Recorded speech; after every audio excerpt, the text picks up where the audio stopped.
வில்லியனூர் வருவாய்த்துறை அலுவலகத்தில் வாரிசு சான்றிதழ் பெறுவதற்காக லஞ்சம் கேட்ட கிராம நிர்வாக அலுவலர் முருகையன் என்பவரை லஞ்ச ஒழிப்பு போலீசார் கைது செய்தனர். புதுச்சேரி அடுத்த வில்லியனூர் பகுதியில் அமைந்துள்ள வருவாய்த்துறை அலுவலகத்தில் கீழூர் கிராமத்தை சார்ந்த முருகையன் கிராம நிர்வாக அலுவலராக பணிபுரிந்து வருகிறார். இவர் குருமாம்பேட் பகுதிகளுக்கு கிராம நிர்வாக அலுவலராக நியமிக்கப்பட்டு பணியாற்றி வருகிறார். கடந்த வாரம் குருமாம்பேட் பகுதியை சார்ந்த பெண் ஒருவர் வாரிசு சான்றிதழ் கேட்டு விண்ணப்பித்திருந்ததாக கூறப்படுகிறது. அந்த பெண்ணிடம் வாரிசு சான்றிதழ் பெற வேண்டுமென்றால் 3000 லஞ்சம் கொடுத்தால் மட்டுமே சான்றிதழ் பெற முடியும் என்று கூறியதால் அதிர்ச்சியடைந்த அந்த பெண் லஞ்ச ஒழிப்புத்துறை அதிகாரியிடம் சென்று நடந்ததை எடுத்து கூறினார். பின்னர் லஞ்ச ஒழிப்புத்துறை ஆய்வாளர் புருஷோத்தமன் தலைமையிலான போலீசார் சம்பந்தப்பட்ட பெண்ணிடம் ரசாயனம் தடவிய பணத்தை கொடுத்து கிராம நிர்வாக அலுவலர் முருகையனிடம் கொடுத்த பொழுது மறைந்திருந்த லஞ்ச ஒழிப்புத்துறை போலீசார் கையும் களவுமாக பிடித்து கைது செய்து விசாரணைக்கு அழைத்து சென்றனர். இந்த சம்பவம் அரசு அதிகாரிகள் வட்டாரத்தில் பெரும் பரபரப்பை ஏற்படுத்தியுள்ளது. புதுச்சேரி காலாப்பட்டு மத்திய சிறையில் விசாரணை கைதிகள் இருவருக்கிடையே ஏற்பட்ட மோதல் ஒருவர் காயமடைந்த சம்பவம் பரபரப்பை ஏற்படுத்தியுள்ளது. காலாப்பட்டு மத்திய சிறையில் 300க்கும் மேற்பட்ட விசாரணை மற்றும் தண்டனை கைதிகள் அடைக்கப்பட்டுள்ளனர். இந்நிலையில் விசாரணை கைதிகளான ரங்கராஜ் மற்றும் அமுல் ஆகியோருக்கிடையே திடீரென வாக்குவாதம் ஏற்பட்டு பின்னர் அது கைகலப்பாக மாறியது. இருவரும் ஒருவரை ஒருவர் தாக்கிக் கொண்ட நிலையில் பாதுகாப்பு பணியில் இருந்த சிறை அதிகாரிகள் விரைந்து சென்று மோதலை தடுத்து நிறுத்தினர். இந்த சம்பவத்தில் அமுல் பலத்த காயமடைந்ததாக கூறப்படுகிறது. அவருக்கு உடனடியாக முதலுதவி சிகிச்சை அளிக்கப்பட்டு மேல் சிகிச்சைக்காக தனியார் மருத்துவமனைக்கு அனுப்பி வைக்கப்பட்டார். சம்பவம் குறித்து சிறை அதிகாரிகள் நடத்திய முதற்கட்ட விசாரணையில் ரங்கராஜ் சிறைக்குள் செல்போன் பயன்படுத்தி வந்ததாகவும் இதுகுறித்து அமுல் அதிகாரிகளிடம் தகவல் தெரிவித்ததாகவும் கூறப்படுகிறது. இதனால் ஆத்திரமடைந்த ரங்கராஜ் அமுலை தாக்கியதாக தெரிய வந்துள்ளது. இதுகுறித்து காலாப்பட்டு போலீசார் வழக்கு பதிவு செய்து விசாரணை மேற்கொண்டு வருகின்றனர். டெல்லியில் பிரதமர் நரேந்திர மோடி தலைமையில் நடந்த நிதி ஆயோக் கூட்டத்தில் புதுச்சேரி முதல்வர் ரங்கசாமி பங்கேற்கவில்லை. டெல்லியில் பிரதமர் நரேந்திர மோடி தலைமையில் நிதி ஆயோக் கூட்டம் நடைபெற்றது. இந்நிலையில் புதுச்சேரி முதல்வர் ரங்கசாமி கூட்டத்தில் பங்கேற்கவில்லை. நிதி ஆயோக் கூட்டத்தில் முதல்வர் ரங்கசாமி கடந்த பல ஆண்டுகளாக பங்கேற்கவில்லை. தற்போது அவர் புதுச்சேரி முதல்வராக பதவியேற்று சில வாரங்களே ஆன நிலையில் புதிய அமைச்சர்கள் 3 பேர் பதவி ஏற்காததால் மாநில அரசின் நிதி உட்பட அனைத்து இலாகாக்களும் முதல்வர் ரங்கசாமியின் கட்டுப்பாட்டில் உள்ளன. இந்த சூழலில் முதல்வர் ரங்கசாமி தில்லி நிதி ஆயோக் கூட்டத்தில் பங்கேற்க தில்லி செல்லவில்லை. இதுகுறித்து புதுச்சேரி முதல்வர் அலுவலகம் வெளியிட்டுள்ள செய்திக்குறிப்பில் கூறியிருப்பதாவது: தில்லியில் நடைபெறும் நிதி ஆயோக் கூட்டத்தில் முதல்வர் ரங்கசாமி கலந்து கொள்ளவில்லை. புதுச்சேரியில் தேசிய ஜனநாயக கூட்டணி அரசு பதவியில் இருப்பதால் பிரதமர் நரேந்திர மோடி நமது மாநில நலனை கருத்தில் கொண்டு முடிவெடுப்பார். புதுச்சேரி யூனியன் பிரதேசம் சார்பில் விரிவான நிதி அறிக்கை சமர்ப்பிக்கப்பட்டுள்ளது என்று அதில் தெரிவிக்கப்பட்டுள்ளது. புதுச்சேரி காவல்துறையில் 2 எஸ்பிக்கள் இடமாற்றம் செய்யப்பட்டுள்ளனர். இதுகுறித்து தலைமை செயலர் சரத் சௌகான் வெளியிட்டுள்ள செய்திக்குறிப்பு: காரைக்காலில் பணிபுரிந்த senior SP Lakshmi Soujanya vigilance மற்றும் ஊழல் தடுப்பு பிரிவிற்கும், மாகேயில் பணிபுரிந்த சீனியர் எஸ்பி வினய்குமார் காட்கே காரைக்காலுக்கும் இடமாற்றம் செய்யப்பட்டனர். அதேபோல பிசிஆர் செல் பிரிவில் பணிபுரிந்த எஸ்பி தனசேகரன் மாகேக்கும், ஊர்காவல் படை பிரிவில் பணிபுரிந்த எஸ்பி மர்தினி காரைக்கால் போக்குவரத்து பிரிவிற்கும் இடமாற்றம் செய்யப்பட்டனர். இவ்வாறாக குறிப்பிடப்பட்டுள்ளது. கோட்டக்குப்பத்தில் நடந்த கொலை வழக்கில் சம்பந்தப்பட்ட இருவரை கொலை செய்ய சதி திட்டம் தீட்டி ஆரோவில் அருகே ஆயுதங்களோடு பதுங்கியிருந்த 5 பேரை போலீசார் கைது செய்தனர். கோட்டக்குப்பம் பகுதியை சார்ந்தவர் அப்பு. இவர் கடந்த ஜனவரி மாதம் ஒரு கும்பலால் வெட்டி கொலை செய்யப்பட்டார். இந்த வழக்கில் லாஸ்பேட்டையை சார்ந்த விக்கி, தமிழ்மணி உள்ளிட்ட 10 பேர் கொண்ட கும்பல் வெட்டி கொலை செய்தது. இந்த வழக்கில் விக்கி, தமிழ்மணி ஆகியோர் கைது செய்யப்பட்டு ஜாமீனில் வெளியே வந்தனர். நேற்று முன்தினம் அவர்கள் இருவரும் வானூர் நீதிமன்றத்தில் ஆஜராகப் போவதாக அப்போ தரப்பினருக்கு ரகசிய தகவல் கிடைத்தது. இதனையடுத்து அந்த கோஷினர் ஆரோவில் அருகே நாவர்குளம் முந்திரித்தோப்பில் பதுங்கியிருந்துள்ளனர். இதுகுறித்து தகவல் அறிந்த ஆரோவில் போலீசார் அவர்களை சுற்றி வளைத்து கைது செய்தனர்.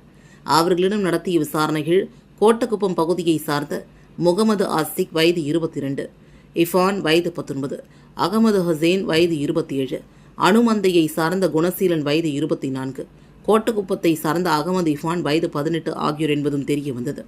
இதன் அடிப்படையில் போலீசார் 5 பேரையும் கைது செய்து அவர்களிடமிருந்து ஆயுதங்களை பறிமுதல் செய்தனர்.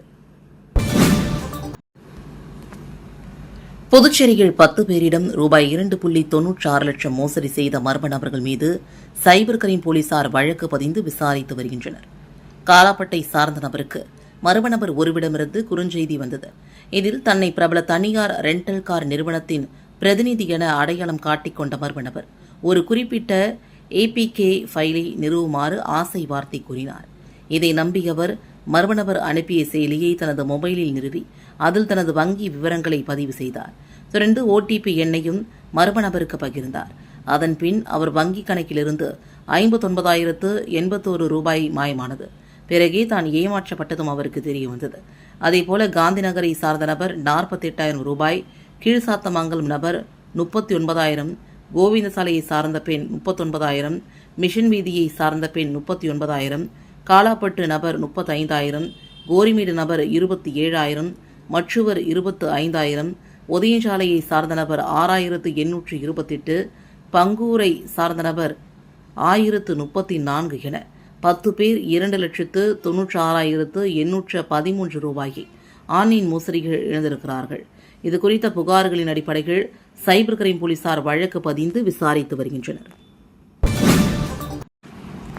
ஆன்லைன் ட்ரேடிங் மூலமாக மோசடியில் ஈடுபட்டு பல மாநிலங்களில் தேடப்படும் முக்கிய குற்றவாளிகள் 3 புதுச்சேரி சைபர் கிரைம் போலீசார் கைது செய்தனர். ஆன்லைன் ட்ரேடிங் மூலமாக அதிக லாபம் சம்பாதிக்கலாம் என்று ஆசை வார்த்தை கூறி ஒரு கும்பல் தொடர்ந்து ஏமாற்றி வருகிறது. இதில் புதுச்சேரியை சார்ந்த தொழிலதிபர் ஒருவர் சுமார் ரூபாய் 1.26 கோடியை முதலீடு செய்து இழந்தார். இது தொடர்பாக அவர் அளித்த புகாரின் அடிப்படையில் சைபர் கிரைம் போலீசார் வழக்கு பதிவு செய்து விசாரணை மேற்கொண்டனர். விசாரணையில் மோசடி சம்பவத்தில் ஈடுபட்டது கரூரை சார்ந்த சதீஷ்குமார், நாமக்கல்லை சார்ந்த நவநீத கிருஷ்ணன், திருப்பூரை சார்ந்த சந்தோஷ்குமார் என்பதும் தெரியவந்தது. இதனையடுத்து தனிப்படை போலீசார் 3 பேரையும் கைது செய்து புதுச்சேரி அழைத்து வந்தனர். விசாரணையில் நவநீத கிருஷ்ணன் தனியார் கல்லூரியில் உதவி பேராசிரியராக பணியாற்றியதும் மீதமுள்ள 2 பட்டதாரிகள் என்றும் சமூக வலைதளங்களில் பழக்கமாகி சிண்டிகேட் அமைத்து மோசடியில் ஈடுபட்டதும் தெரியவந்தது. மேலும் அவர்களது வங்கிக் கணக்குகளை ஆய்வு செய்ததில் பல்வேறு மாநிலங்களில் 100க்கும் மேற்பட்ட புகார்கள் பதிவாகி இருப்பதும் இவற்றின் மூலமாக கோடிக்கணக்கில் மோசடி நடந்திருப்பதும் தெரியவந்தது. இதனைத் தொடர்ந்து 3 பேரையும் வழக்கு பதிவு செய்து கைது செய்த போலீசார் அவர்களிடமிருந்து 2 லேப்டாப், 4 செல்போன்கள், 5 வங்கிக் கணக்கு புத்தகங்கள், 3 சிம் கார்டு ஆகியவற்றை பறிமுதல் செய்து சிறையில் அடைத்தனர். புதுச்சேரியில் போதைகள் பொதுமக்களுக்கு இடையூறாக ரகளையில் ஈடுபட்ட வாலிபருக்கு நீதிமன்றம் நூதன தண்டனை வழங்கியுள்ளது. புதுச்சேரி புறநகர் பகுதியை சார்ந்த சிலம்பரசன் வயது 30 என்ற இளைஞர் சில தினங்களுக்கு முன்பு லாஸ்பேட்டை பகுதியில் குடிபோதைகள் நடுரோட்டில் நின்று கொண்டிருந்து அந்த வழியே சென்ற பொதுமக்களுக்கு ஏகப்பட்ட இடையூறுகளை கொடுத்து ரகளையில் ஈடுபட்டுக் கொண்டிருந்தார். பொதுமக்கள் கொடுத்த தகவலின் அடிப்படையில் சம்பவ இடத்திற்கு வந்த லாஸ்பேட்டை போலீசார் சிலம்பரசனை கைது செய்து நீதிமன்றத்தில் ஆஜர்படுத்தினர். வழக்கை விசாரித்த நீதிபதி வழக்கமான சிறை தண்டனையோ அபராதமோ விதிக்காமல் போக்குவரத்து நெரிசல் கொண்ட ராஜீவ் சதுக்கத்தில் தொடர்ந்து 2 நாட்களுக்கு மாலை 5 மணி முதல் இரவு 7 மணி வரை வடக்கு போக்குவரத்து போலீசாரோடு சேர்ந்து டிராபிக்கை சரி செய்ய வேண்டும் என்று உத்தரவிட்டார். இதனையடுத்து வேறு வழியில்லாமல் சொன்னபடியே நேற்றும் வாகன புகைக்கும் நடுவே பிஸியான ராஜீவ் சதுக்கத்தில் சிலம்பரசன் நின்று கொண்டு போக்குவரத்து போலீசாருடன் சேர்ந்து டிராபிக்கை சீர் செய்தார். இந்த நூதன தண்டனை சமூக வலைதளங்களில் பரவி வருகிறது. அபிஷேகப்பாக்கம் சேத்திலால் அரசு உயர்நிலைப் பள்ளியில் 10ஆம் வகுப்பு பொதுத் தேர்வில் முதல் 3 இடங்களை பிடித்த மாணவர்களுக்கு சட்டமன்ற உறுப்பினர் ராமு பரிசுகளை வழங்கினார். மணவெளி தொகுதிக்குட்பட்ட அபிஷேகப்பாக்கம் சேத்திலால் அரசு உயர்நிலைப் பள்ளியில் நோட்டு புத்தகங்கள் வழங்கும் விழா மற்றும் 10ஆம் வகுப்பு பொதுத் தேர்வில் வெற்றி பெற்ற மாணவர்களுக்கு பரிசுகள் வழங்கும் நிகழ்ச்சி பள்ளியின் வளாகத்தில் நடைபெற்றது. பள்ளியின் தலைமை ஆசிரியை டார்லிங் வின்சி இந்திரா தலைமையில் நடைபெற்ற நிகழ்ச்சியில் ஆசிரியர் சரவணன் அனைவரையும் வரவேற்றார். சிறப்பு அழைப்பாளராக சட்டமன்ற உறுப்பினர் ராமு கலந்து கொண்டு 2025-26ஆம் கல்வியாண்டில் 10ஆம் வகுப்பு பொதுத் தேர்வில் முதல் 3 இடங்களை பிடித்த மாணவர்களுக்கு சால்வை அணிவித்து நினைவு பரிசுகள் மற்றும் ரொக்க பரிசு வழங்கி மாணவர்களை வாழ்த்தி பேசினார். மேலும் இந்த நிகழ்ச்சியில் கலியமூர்த்தி, ராமகிருஷ்ணன், திலீப், ஜானகிராமன், ரவி, பாபு, ராயப்பன் உள்ளிட்ட முக்கிய பிரமுகர்கள் பலரும் கலந்து கொண்டனர். பிரதமர் மோடியின் 12 ஆண்டு கால ஆட்சி கொண்டாடும் வகையில் மணவெளி தொகுதிகள் முன்னாள் சபாநாயகர் செல்வம் தலைமையில் சிறப்பு பூஜை செய்யப்பட்டு பொதுமக்களுக்கு இனிப்புகள் வழங்கி கொண்டாடப்பட்டது. பாரத பிரதமர் நரேந்திர மோடியின் 12 ஆண்டுகால ஆட்சியை கொண்டாடும் வகையிலும் பாரத பிரதமராக நீண்டகால பதவியை வகித்தவர் என்ற பெருமையை பெற்றமைக்கும் நல்லாட்சி தொடரவும் பாரத பிரதமர் நரேந்திர மோடி பூரண உடல் நலத்துடன் நீண்ட காலம் வாழ பிரார்த்தித்தும் சிறப்பு அபிஷேகம் மற்றும் சங்கல்ப பூஜை பூர்ணாங்குப்பம் ஸ்ரீ அங்காள பரமேஸ்வரி அம்மன் ஆலயத்தில் இன்று முன்னாள் சபாநாயகர் செல்வம் தலைமையில் நடைபெற்றது. மேலும் விநாயகர் ஆலயத்தில் 108 தேங்காய் உடைத்து வழிபாடு செய்யப்பட்டது. சிறப்பு பூஜைக்கு பிறகு பொதுமக்களுக்கு இனிப்பு வழங்கப்பட்டது. இந்த நிகழ்ச்சியில் மணவெளி சட்டமன்ற தொகுதி நிர்வாகிகள் மற்றும் பாஜக தொண்டர்கள் 50க்கும் மேற்பட்டோர் கலந்து கொண்டனர். நிகழ்ச்சிக்கான ஏற்பாடுகளை தொகுதியின் தலைவர் பிரகாஷ் லட்சுமிகாந்தன் செய்திருந்தனர். பிரதமர் மோடியின் 12 ஆண்டு கால சாதனையை பாராட்டி புதுச்சேரி பாஜக சார்பில் மணக்குள விநாயகர் ஆலயத்தில் தங்கத்தேர் இழுத்து சிறப்பு வழிபாடு நடைபெற்றது. புதுச்சேரி பாஜக சார்பில் பிரதமர் நரேந்திர மோடியின் 12 ஆண்டு கால ஆட்சி சாதனையையும் 4399 நாட்கள் பிரதமராகி பதவி வகித்த பெருமையையும் கொண்டாடும் வகையில் அருள்மிகு ஸ்ரீ மணக்குள விநாயகர் ஆலயத்தில் தங்கத்தேர் இழுத்து சிறப்பு வழிபாடு நடைபெற்றது. இதில் பாஜக மாநில தலைவர் ராமலிங்கம், அமைச்சர்கள் நமச்சிவாயம், ஜான்குமார் உள்ளிட்ட பாஜக நிர்வாகிகள் மற்றும் முக்கிய பிரமுகர்கள் கலந்து கொண்டனர். பின்னர் பக்தர்களுக்கு அன்னதானமும் வழங்கப்பட்டது. புதுச்சேரி அருகே தமிழக பகுதிகள் குப்பைகள் வாரப்படாததால் சேகரிக்கப்பட்ட குப்பைகளை கோட்டக்குப்பம் நகராட்சி அலுவலக வாசலில் கொட்டி போராட்டத்தில் ஈடுபட்டதால் பரபரப்பு ஏற்பட்டது. புதுச்சேரி அடுத்த கோட்டக்குப்பம் நகராட்சிக்குட்பட்ட தந்திரியான்குப்பம் பகுதியில் 100க்கும் மேற்பட்ட தங்கும் விடுதிகள் உள்ளன. அங்கு கடந்த 1 மாத காலமாக குப்பைகள் சரிவர எடுக்கப்படவில்லை என்று கூறப்படுகிறது. இந்நிலையில் கெஸ்ட் ஹவுஸ் உரிமையாளர்கள் சிலர் தங்களது கெஸ்ட் ஹவுஸில் சேகரிக்கப்பட்ட குப்பைகளை கோட்டக்குப்பம் நகராட்சி அலுவலக வாசலில் கொட்டி போராட்டத்தில் ஈடுபட்டனர். இதுகுறித்து தகவல் அறிந்து வந்த நகராட்சி ஊழியர்கள் அவர்களுடன் பேச்சுவார்த்தை நடத்தி குப்பைகளை அகற்றி அனுப்பி வைத்தனர். இதனால் கோட்டக்குப்பம் பகுதியில் சிறிது நேரம் பரபரப்பு ஏற்பட்டது. இந்தியன் வங்கி ஊரக சுயவேலை வாய்ப்பு பயிற்சி நிறுவனம் சார்பில் மொபைல் போன் பயிற்சிக்கு விண்ணப்பங்கள் வரவேற்கப்படுகிறது. புதுச்சேரி லெனின் வீதியில் இந்தியன் வங்கி ஊரக சுயவேலை வாய்ப்பு பயிற்சி நிறுவனம் இயங்கி வருகிறது. இங்கு மொபைல் போன் பயிற்சி பெற விண்ணப்பங்கள் வழங்கப்பட்டு வருகிறது. புதுச்சேரியை சார்ந்த 18 முதல் 45 வயதுள்ள ஆண்கள் மட்டும் விண்ணப்பிக்கலாம். விண்ணப்பிக்க வரும் 15ஆம் தேதி கடைசி நாளாகும். பயிற்சி 17ஆம் தேதி துவங்குகிறது என்று குறிப்பிடப்பட்டுள்ளது. நிரவி திருப்பட்டினம் தொகுதிகள் வாய்க்கால் துருவாரும் பணியினை சட்டமன்ற உறுப்பினர் மீனாட்சி சுந்தரம் தொடங்கி வைத்தார். காரைக்கால் மாவட்டம் நிரவி திருப்பட்டினம் சட்டமன்ற தொகுதிக்குட்பட்ட தூதுபூன் மூலை பகுதிகள் வாய்க்கால்கள் தூர்வாரும் பணியினை சட்டமன்ற உறுப்பினர் மீனாட்சி சுந்தரம் ஹிட்டாச்சி வாகனத்தை இயக்கி தொடங்கி வைத்தார். பொதுமக்களின் நீண்ட நாள் கோரிக்கை ஏற்று மழைக்காலங்களில் நீர் தேங்காமல் ஏற்படவும் விவசாய நிலங்களுக்கு சீரான நீர்வரத்தை உறுதி செய்யவும் இந்த தூர்வாரும் பணிகள் மேற்கொள்ளப்படுகின்றன. பணிகளை தொடங்கி வைத்த சட்டமன்ற உறுப்பினர் மீனாட்சி சுந்தரம் வாய்க்கால்களை முறையாக பராமரிப்பதன் மூலமாக வெள்ள பாதிப்புகளை குறைத்து விவசாயிகளுக்கு பயனளிக்கும் வகையில் நடவடிக்கைகள் தொடர்ந்து மேற்கொள்ளப்படும் என்றும் தெரிவித்தார். நிகழ்வில் பொதுப்பணித்துறை அதிகாரிகள், பொதுப்பணித்துறை ஊழியர்கள் மற்றும் திரளான பொதுமக்கள் கலந்து கொண்டனர்.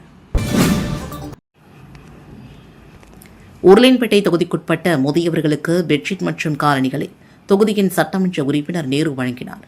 உருளையன்பேட்டை தொகுதிக்குட்பட்ட 60 வயது பூர்த்தியடைந்த அங்கன்வாடி மையங்களில் பதிவு செய்த முதியவர்களுக்கு புதுச்சேரி அரசு மூலமாக பெட்ஷீட் மற்றும் காலணிகள் வழங்கும் நிகழ்வு உருளையன்பேட்டை தொகுதிக்குட்பட்ட அனைத்து அங்கன்வாடி மையங்களிலும் இன்று நடைபெற்றது. இந்த நிகழ்வில் தொகுதியின் சட்டமன்ற உறுப்பினர் நேரு கலந்து கொண்டு 60 வயது பூர்த்தியடைந்த முதியவர்களுக்கு பெட்ஷீட் மற்றும் காலணிகளை வழங்கினார். மேலும் நிகழ்ச்சியில் உருளையன்பேட்டை தொகுதிக்குட்பட்ட அந்தந்த அங்கன்வாடி மைய ஆசிரியர்களும் உதவியாளர்களும் மற்றும் நேய மக்கள் கழக பிரமுகர்களும் பொதுமக்களும் பலரும் கலந்து கொண்டனர். புதுச்சேரி மாநில அரசு ஒதுக்கீட்டின் கீழ் இளைநிலை செவிலியர் படிப்புகளுக்கான சேர்க்கை நுழைவுத் தேர்வு தள்ளி வைக்கப்படுவதாக சுகாதாரத்துறை அறிவிப்பை வெளியிட்டுள்ளது. புதுவை மாநிலத்தில் உள்ள 2 அரசு செவிலியர் கல்லூரிகள் மற்றும் 11 தனியார் நர்சிங் கல்லூரிகளில் அரசு ஒதுக்கீட்டிற்கான 558 இடங்கள் உள்ளன. இந்த இடங்களை நிரப்புவதற்கான மாணவர் சேர்க்கையை சென்டாக் எனப்படும் மத்திய மாணவர் சேர்க்கை குழு பொது நுழைவுத் தேர்வு மூலமாக நடத்தி வருகிறது. இந்த நுழைவுத் தேர்வில் பங்கேற்பதற்கான விண்ணப்பங்கள் சென்டாக் இணையதளம் வழியாக பெறப்பட்டன. மாநிலம் முழுவதிலும் இருந்து இந்த படிப்பிற்கு விண்ணப்பிக்க மாணவர்கள் பெரும் ஆர்வம் காட்டியுள்ளனர். அதன்படி புதுச்சேரி பிராந்தியத்திலிருந்து 1660 பேரும், காரைக்காலிலிருந்து 472 பேரும், மாகி பிராந்தியத்திலிருந்து 98 பேரும், ஏனாம் பிராந்தியத்திலிருந்து 82 பேரும் என மொத்தமாக 2312 மாணவ மாணவிகள் இந்த நுழைவுத் தேர்வுக்கு விண்ணப்பித்துள்ளனர். முன்னதாக இந்த பிஎஸ்சி நர்சிங் நுழைவுத் தேர்வு வரும் 14ஆம் தேதி நடைபெறும் என்றும் சென்டாக் நிர்வாகம் சார்பில் ஏற்கனவே அறிவிக்கப்பட்டிருந்தது. ஆனால் தற்போது சில தவிர்க்க முடியாத காரணங்களால் இந்த தேர்வு தற்காலிகமாக தள்ளி வைக்கப்படுவதாக சுகாதாரத்துறை அறிவித்துள்ளது. தேர்வு நடைபெறும் புதிய தேதி குறித்து மாணவர்கள் குழப்பமடைய தேவையில்லை என்றும் இதுகுறித்து முறையான அறிவிப்பு பின்னர் தனியாக வெளியிடப்படும் என்றும் சுகாதாரத்துறை தெளிவுபடுத்தியுள்ளது. ஆர்டிஓ சேவைகளை இணையம் வழியாக தடையின்றி வழங்குவதற்காக ஓட்டுநர் உரிமம் மற்றும் வாகன பதிவு சான்றிதழுடன் மொபைல் எண்ணை இணைப்பது கட்டாயமாக்கப்பட்டுள்ளதாக போக்குவரத்து ஆணையர் அமன் சர்மா தெரிவித்தார். இது தொடர்பாக அவர் வெளியிட்டுள்ள செய்திக்குறிப்பில், அனைத்து வாகன உரிமையாளர்களும் மற்றும் ஓட்டுநர் உரிமம் வைத்திருப்பவர்களும் தங்கள் பயன்பாட்டில் உள்ள மொபைல் எண்களை தங்கள் வாகன பதிவு சான்றிதழ் மற்றும் ஓட்டுநர் உரிமத்துடன் இணைப்பது கட்டாயமாகும். இணையதளங்கள் வாயிலாக அனைத்து ஆர்டிஓ சேவைகளையும் தடையின்றியும் பாதுகாப்பாக வழங்குவதை உறுதி செய்வதே இந்த முக்கிய நடவடிக்கையின் நோக்கமாகும். சாலை போக்குவரத்து மற்றும் நெடுஞ்சாலைகள் அமைச்சகத்தின் வழிகாட்டுதலின்படி வெளியிடப்பட்டுள்ள இந்த உத்தரவு குடிமக்கள் ஆர்டிஓ அலுவலகங்களுக்கு நேரில் செல்லாமலேயே தங்கள் வீடுகளில் இருந்தபடியே பல்வேறு டிஜிட்டல் சேவைகளை பெறுவதை உறுதி செய்வதற்காக இந்த இணைப்பை கட்டாயமாக்குகிறது. உங்கள் மொபைல் எண்ணை இணைப்பதன் மூலமாக நேரத்தை மிச்சப்படுத்தும் மற்றும் இடைத்தரகர்களின் சேவையை நீக்கும் பல்வேறு இணைய வழி சேவைகளை நீங்கள் பெற முடியும் என்றும் குறிப்பிடப்பட்டுள்ளது. புதுச்சேரி பாத்திர வியாபாரிகள் சங்க புதிய தலைவராக டிகே குரூப்ஸ் நிர்வாக தலைவர் குமரகுரு இன்று பதவியேற்றுக் கொண்டார். புதுச்சேரி பாத்திர வியாபாரிகள் சங்கத்தின் பொதுக்குழு கூட்டம் மற்றும் புதிய நிர்வாகிகள் தேர்ந்தெடுக்கப்பட்டு பதவியேற்பு விழா இன்று புதுச்சேரி நாடார் உறவினர் முறை சங்க வளாகத்தில் நடைபெற்றது. பொதுக்குழு கூட்டத்தில் சங்கத்தின் முன்னேற்றம் குறித்து பல்வேறு தீர்மானங்கள் நிறைவேற்றப்பட்டது. மேலும் புதுச்சேரி பத்திர வியாபாரிகள் சங்கத்தின் தலைவராக டிகே குரூப்ஸ் நிர்வாக தலைவர் குமரகுரு தேர்ந்தெடுக்கப்பட்டு அவர் இன்று பதவியேற்றுக் கொண்டார். மேலும் அவரோடு செயலாளராக பரந்தாமன், பொருளாளராக சொக்கலிங்கம் மற்றும் துணைத் தலைவராக முகமது ஆரிஃப் என்கின்ற நாசர் உள்ளிட்ட நிர்வாகிகள் பதவியேற்றுக் கொண்டனர். புதிய தலைவராக தேர்ந்தெடுக்கப்பட்ட டிகே குரூப்ஸ் நிர்வாக தலைவர் குமரகுரு உள்ளிட்ட மற்ற நிர்வாகிகளுக்கு புதுச்சேரி பாத்திர வியாபாரிகள் சங்க நிர்வாகிகள், உறுப்பினர்கள் சால்வை அணிவித்து வாழ்த்து தெரிவித்தனர். பொதுக்குழு கூட்டத்திற்கு வழக்கறிஞர் கோவிந்தராஜ் மற்றும் ஆடிட்டர் ராஜாராமன் முன்னிலை வகித்தனர். முன்னாள் புதுச்சேரி பாத்திர வியாபாரிகள் சங்க தலைவர் அன்சாரி தலைமை தாங்கினார். கலைமாமணி பாவலர் திருஞானம் வரவேற்புரை வழங்கினார். விழாவில் புதுச்சேரி பாத்திர வியாபாரிகள் சங்க நிர்வாகிகள் 100க்கும் மேற்பட்டோர் கலந்து கொண்டனர். ஊசூர் சட்டமன்ற தொகுதிக்குட்பட்ட ராமநாதபுரம் பேட் மற்றும் அதனை சார்ந்த பகுதி மக்களின் குடிநீர் பற்றாக்குறையை போக்க ஆழ்துளை கிணறு அமைக்கும் பணிகளுக்கான பூமி பூஜை விழா சட்டமன்ற உறுப்பினர் கார்த்திகேயன் தலைமையில் நடைபெற்றது. ஊசூர் சட்டமன்ற தொகுதிக்குட்பட்ட ராமநாதபுரம் பேட்டில் தற்போது நிலவி வரும் குடிநீர் பற்றாக்குறையை போக்க சமுதாய கூடம் வளாகத்தில் பொதுப்பணித்துறை மூலமாக புதிய ஆழ்துளை கிணறு அமைத்தல் மற்றும் அதனை சார்ந்த பணிகள் ரூபாய் 12,50,000 திட்ட மதிப்பீட்டில் ஊசூர் தொகுதியின் சட்டமன்ற உறுப்பினர் கார்த்திகேயன் தலைமையில் பூமி பூஜை செய்து பணிகள் துவக்கி வைக்கப்பட்டது.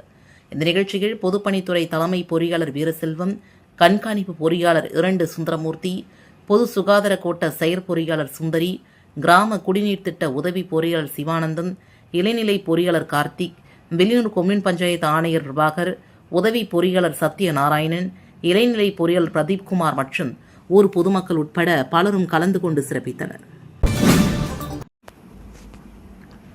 மும்மொழி கொள்கை, பெட்ரோல் டீசல் விலை உயர்விற்கு எதிர்ப்பு தெரிவித்து திருக்குனூரில் விடுதலை சிறுத்தைகள் கட்சியினர் சாலை மறியலில் ஈடுபட்டதால் பரபரப்பு ஏற்பட்டது. மும்மொழி கொள்கையை கைவிட வலியுறுத்தியும் பெட்ரோல் டீசல் மற்றும் சமையல் எரிவாயு சிலிண்டர் விலை உயர்வை கண்டித்தும் விடுதலை சிறுத்தைகள் கட்சியின் சார்பில் மண்ணாடிப்பட்டு தொகுதிக்குட்பட்ட திருக்குனூர் பகுதியில் கண்டன ஆர்ப்பாட்டம் மற்றும் சாலை மறியல் போராட்டம் நடைபெற்றது. தலைமை நிலைய செயலாளர் பாண்டரங்கன் தலைமையில் நடைபெற்ற இந்த ஆர்ப்பாட்டத்தில் மாநில செய்தி தொடர்பாளர் வாதானூர் சிவச்சந்திரன், முன்னாள் தொகுதியின் செயலாளர் எழில்மாறன், சிவசங்கர், ராஜா, பாபு, சாரங்கபாணி, புருஷோத்தம்மன், சபாபதி, ஜெயகாந்தன், திருமா, சங்கர், தியாகராஜன் உட்பட 100க்கும் மேற்பட்டோர் கலந்து கொண்டு சாலையின் நடுவில் சமையல் எரிவாயு சிலிண்டரை வைத்து மறியலில் ஈடுபட்டனர். அப்போது மத்திய அரசிற்கு எதிராக கண்டன முழக்கங்களை எழுப்பினர். மும்மொழி கொள்கையை திரும்பப் பெற வேண்டும் என்றும், அத்தியாவசிய எரிபொருட்கள் மற்றும் சமையல் எரிவாயு விலை உயர்வை கட்டுப்படுத்த வேண்டும் என்றும் போராட்டக்காரர்கள் வலியுறுத்தினர்.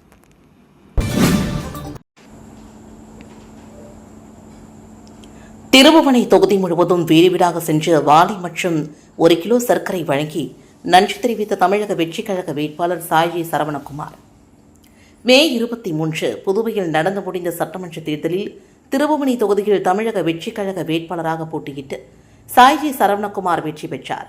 கடந்த 20ஆம் தேதி புதுச்சேரி சட்டசபையில் திருபுவனை தொகுதியின் சட்டமன்ற உறுப்பினராக சாய்ஜி சரவணகுமார் பதவியேற்றார். இந்நிலையில் திருபுவனை தொகுதி முழுவதும் பொதுமக்களுக்கு நன்றி தெரிவிக்கும் வகையில் வாளி மற்றும் இனிப்பு வழங்கி நன்றி தெரிவித்து வருகிறார். முதல் கட்டமாக மாலை நேற்று செல்லிப்பட்டு பகுதிகள் வீடுதோறும் பொதுமக்களிடம் நிறை குறைகள் மற்றும் கோரிக்கைகளை கேட்டறிந்தும் தனக்கு வாய்ப்பளித்த பொதுமக்களுக்கு நன்றி தெரிவித்து வாளி மற்றும் இனிப்பு வழங்கினார். அதனைத் தொடர்ந்து திருபுவனை தொகுதி முழுவதும் உள்ள ஒவ்வொரு வீட்டிற்கும் வாளி மற்றும் இனிப்பு பரிசாக வழங்கி நன்றி தெரிவிக்கிறார். இவருடன் தமிழக வெற்றிக் கழக கட்சி நிர்வாகிகள் கணேஷ், பாலாஜி, பாலு, விக்னேஷ், ரமேஷ், சண்முகம், வீரபாண்டி, அருள், ஜீவா, செல்வபாண்டி, சிவா, சரவணன் உட்பட பலரும் கலந்து கொண்டனர்.